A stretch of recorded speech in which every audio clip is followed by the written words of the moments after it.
A major currency move to tell you about: the Turkish lira plunging to a record low. Steve Leisman joins us now with more. Hi, Steve.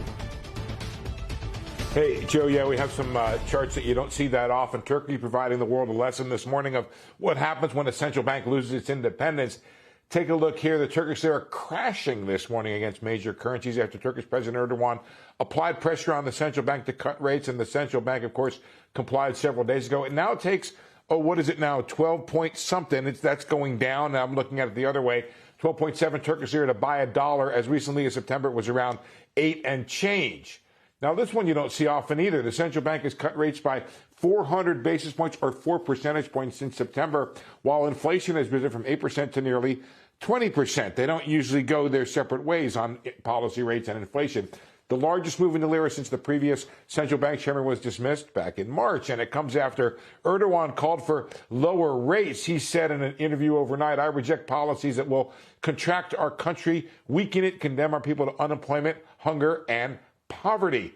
Erdogan said he wants a lower exchange rate to spur exports and investment. Of course, it means higher inflation and sharp declines in people's standard of living as foreign goods become dramatically more expensive. A place where, remember that, Joe, when I lived in Moscow, you'd go to work in the morning, a Snickers was 25 rubles, and then it would be 50 when you got back home.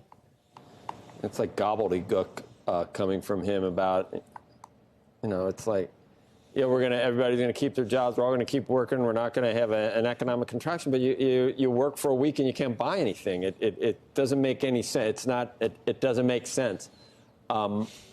It's weird. No, Joe, you're wrong. It does if you read half of the economic textbook, right?